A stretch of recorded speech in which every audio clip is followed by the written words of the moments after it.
Hello guys, अब हम solve करने वाले हैं एक्सरसाइज नंबर 9.1 का क्वेश्चन नंबर 7। तो ठीक है, तो चलिए शुरू करते हैं। क्वेश्चन नंबर 7 में आपको बोला गया है from a point on the ground, ground के एक पॉइंट से the angle of elevation on the top and bottom, bottom and the top. ठीक है, एंगल ऑफ एलिवेशन मतलब वहाँ जहाँ से वो देख रहा है और शुरू से लेकर मतलब बॉटम और टॉप तक का जो एंगल बन रहा है, उसकी जो टॉप का जो एंगल बन रहा है वो 20 मीटर उसकी हाइट है। ठीक है, और जो एंगल बन रहा है 45.60 डिग्री। ठीक है, respectively find the height of the tower. ठीक है, तो और हमको हाइट फाइंड आउट करनी है टावर की। ठीक है, सबसे पहले आप इसका डायग्राम बना लो। ठीक है, जैसे ये मेरी कोई बिल्डिंग है। ठीक है, और पहले मैं राइट एंगल ट्राइंगल बना लेता हूँ। ठीक है, राइट एंगल ट्राइंगल। ठीक है, तो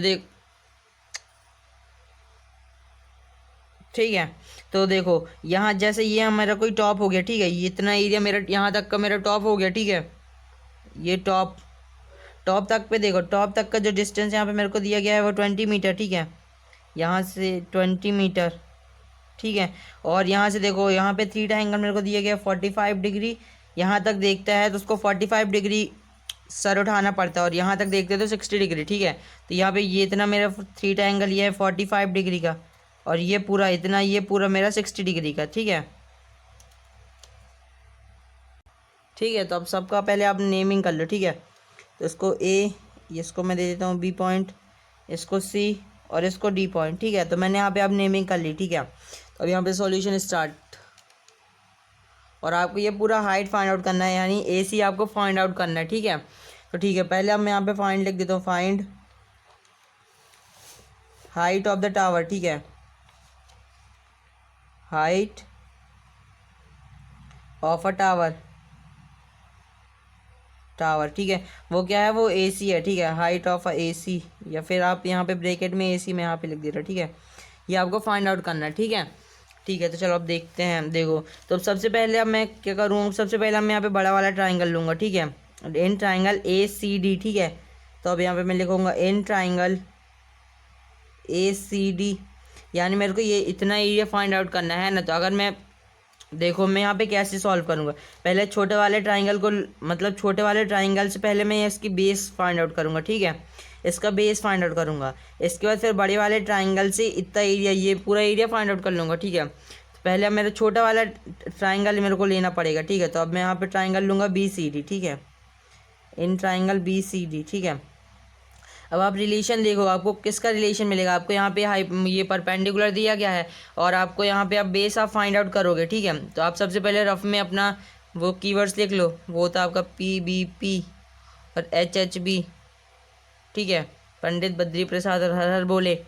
ठीक है, आप ट्रिग्नोमेट्री वाली इंट्रोडक्शन वाली वीडियो देख सकते हो। ठीक है, तो अब देखो यहाँ पे आपको पी परपेंडिकुलर और बेस का रिलेशन चाहिए। ठीक है, तो यहाँ पे आपको टेन थीटा में मिल रहा है। ठीक है, आप यहाँ पे टेन थीटा यूज़ कर सकते हो, या फिर कॉट थीटा का भी यूज़ कर सकते हो।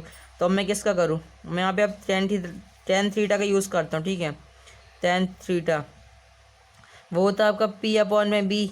ठीक है, तो अब देखो यहाँ पे थीटा आपको कितना दिया गया है छोटे वाले ट्राइंगल में 45 डिग्री। ठीक है, यहाँ पे 45 डिग्री का थीटा दिया गया, तो टेन थीटा की जगह 45 इक्वल टू में पी अपॉन बी। यहाँ पे आपका परपेंडिकुलर कितना है, परपेंडिकुलर आपके यहाँ पे बी सी है। ठीक है, तो यहाँ पे बी सी और बेस, बेस यहाँ पे आपके पास सी डी है, सी डी। ठीक है, अब आप इसको सॉल्व कर लो, ये 1045 है ना, 1045 है। ठीक है, तो अब देखो 1045 कितना होता है, वो होता है आपका 1। ये देखो ये रहा। ठीक है, कहाँ गया ये। ठीक है, ये रहा अपना 1045, 1 होता है। ठीक है, आपको वैसे ये याद होना चाहिए, है ना।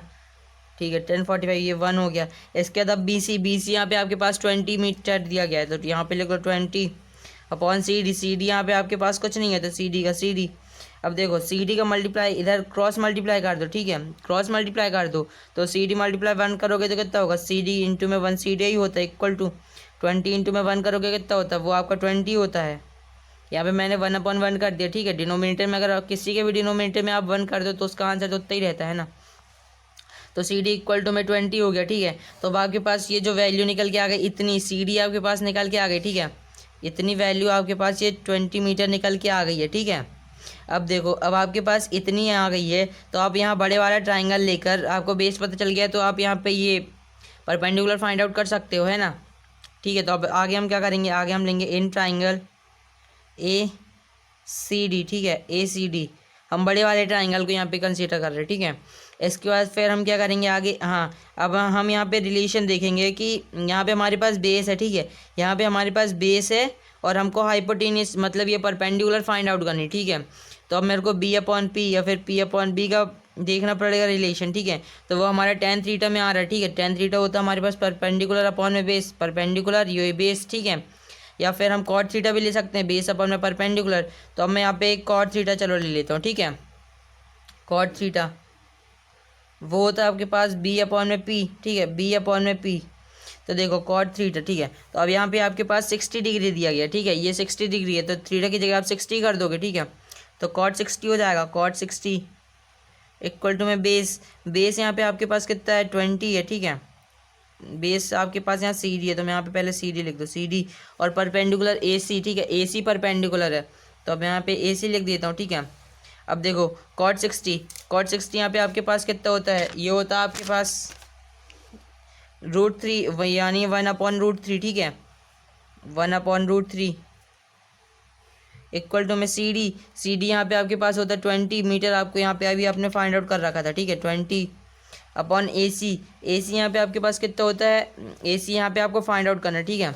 तो ए सी आप लिख दो, तो इसको आप ऐसे भी लिख सकते हो A B plus B C, है ना, A B plus B C आप लिखोगे, है ना, और लिख भी सकते हो A B plus B C, ठीक है, क्योंकि यही दोनों तो मिलके यहाँ पे आपके पास ए सी लाइन बना रहे थे, ठीक है। अब आप इसका क्रॉस मल्टीप्लाई कर दो तो आपके पास आंसर आ जाएगा। तो आपको यहाँ पे बी सी की वैल्यू भी दी गई है, ठीक है। तो आप यहाँ पे बी सी की वैल्यू पट कर दो, ठीक है।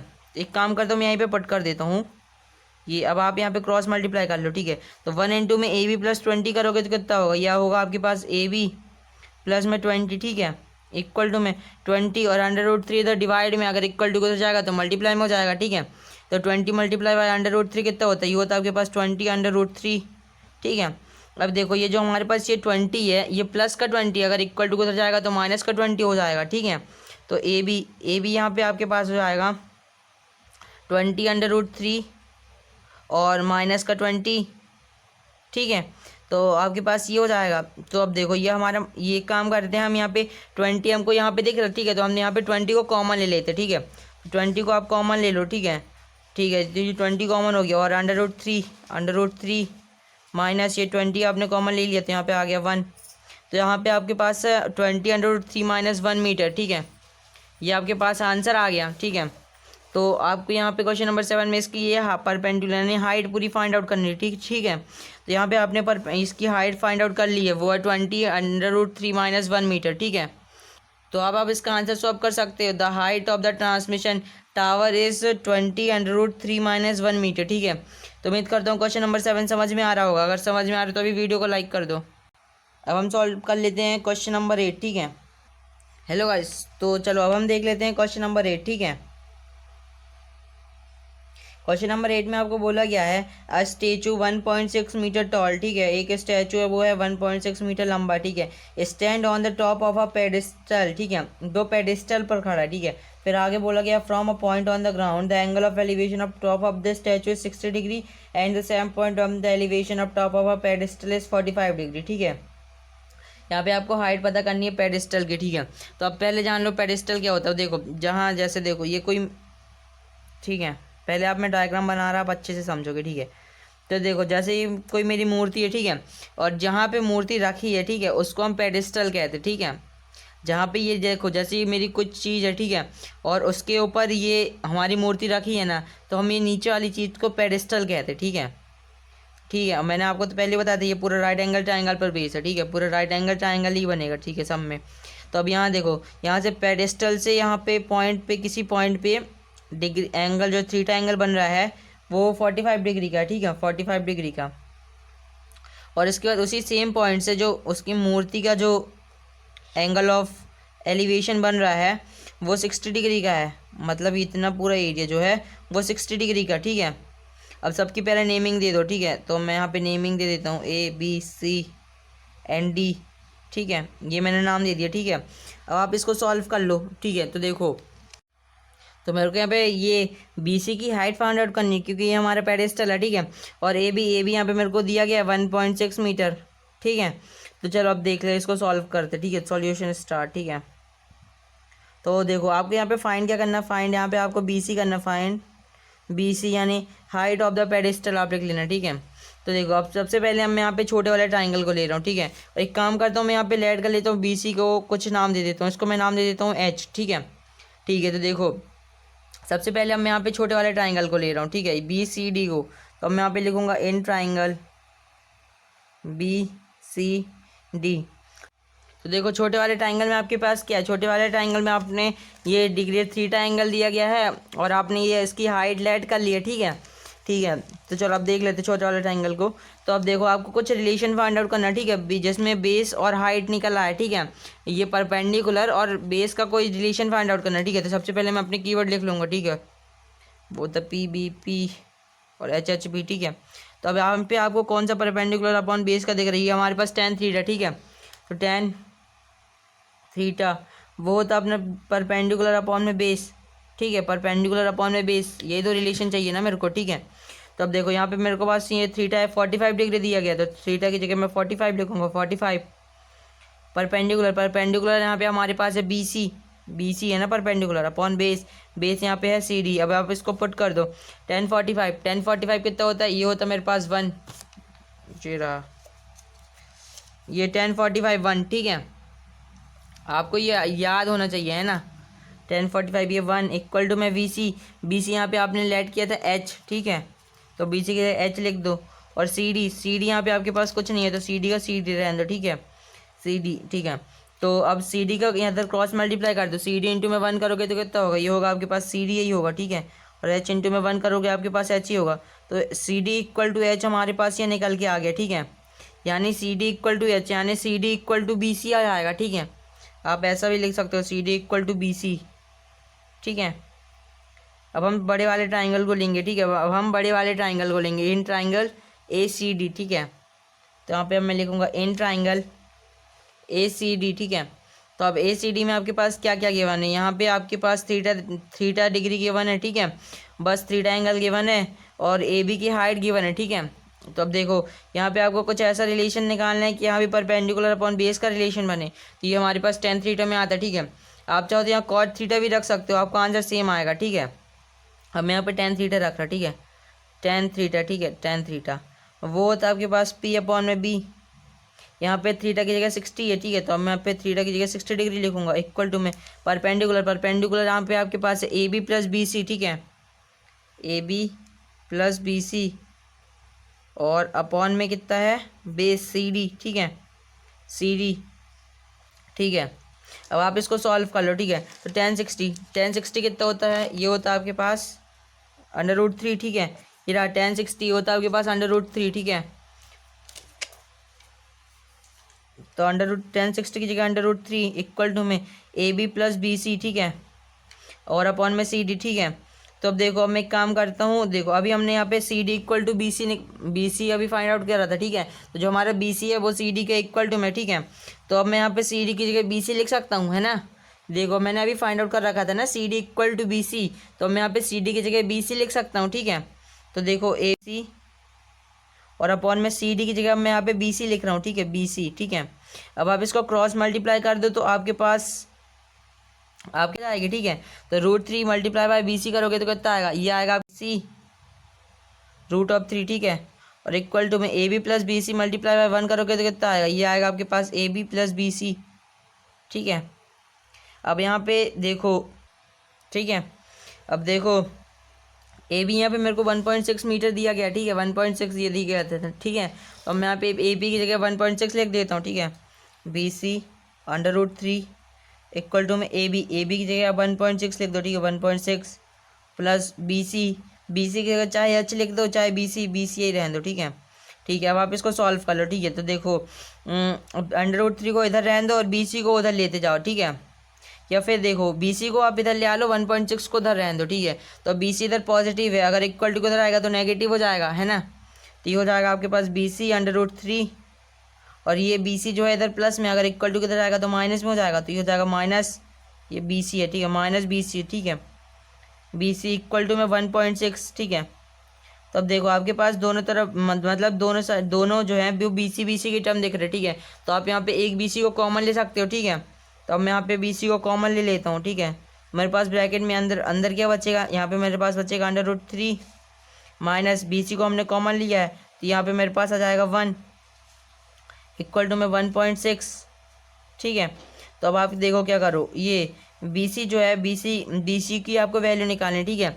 तो √3 माइनस 1 जो है वो इधर मल्टीप्लाई में, ठीक है। अगर इक्वल टू किधर जाएगा तो डिवाइड में हो जाएगा, ठीक है। तो अब मैं बाजू में कर देता हूँ, ठीक है। BC इक्वल टू में हो जाएगा मेरे पास 1.6 और अपॉन में √3 माइनस 1 √3 माइनस 1, ठीक है। अब आप इसको सॉल्व कर लो।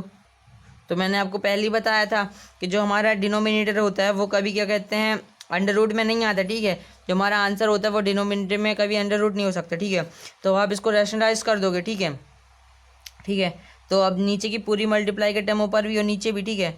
तो देखो ये आपके पास हो जाएगा √3 माइनस 1 ऊपर और नीचे भी। अब आप इसको सॉल्व कर लो, ठीक है।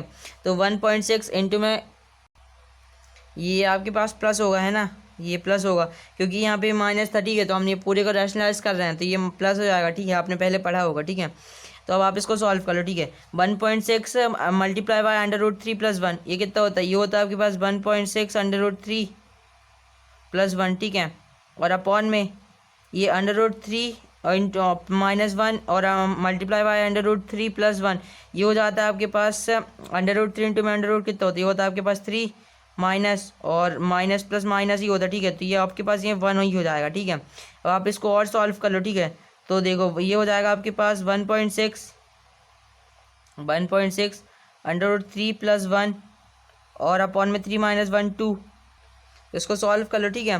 तो देखो मैं इसको ऊपर लिख ले रहा, ठीक है। तो यहाँ पे आपके पास था 1.6 और √3 प्लस का 1, ठीक है, अपॉन में 2, ठीक है। अब आप इसको सॉल्व कर लो, ठीक है। तो देखो ये 2 से ये कैंसिल हो जाएगा, है ना, 0.8, ठीक है। या आप इसको सॉल्व कर लो, ठीक है। आपके पास ये 1.6 था, आप ये 2 से कैंसिल हो जाएगा तो आपके पास आ जाएगा 0.8, ठीक है। और इसको ब्रैकेट में कर लो, ये वैसे ही मल्टीप्लाई में तो है ना। तो आपके पास जो आंसर निकल के आया वो है 0.8 √3 प्लस 1, ठीक है, प्लस 1 और मीटर था, ठीक है, मीटर। तो आपके पास यहाँ पे जो पेडिस्टल की हाइट निकल के आई है वो है 0.8 और मल्टीप्लाई बाय √3 प्लस 1 मीटर। आप अब इसका आंसर सॉल्व कर सकते हो। The height of the pedestal BC, ये हमारे पेडिस्टल की हाइट BC थी ना, H, ठीक है। तो वो हमारे पास इतनी निकल के आई है, ठीक है। तो आप लिख दें the height of the pedestal BC is 0.8 √3 plus 1 metres, ठीक है। यहाँ पे आपके पास ये BC था, ठीक है, BC इक्वल टू इतना, ठीक है। तो इसी के साथ आपका क्वेश्चन नंबर 8 कंप्लीट होता है। उम्मीद करता हूँ वीडियो समझ में आ रहा होगा। अगर समझ में आ रहा हो तो अभी वीडियो को लाइक कर दो, ठीक है। थैंक्स फॉर वॉचिंग, मिलते हैं अगली वीडियो में, तब तक के लिए बने रहिए हमारे साथ।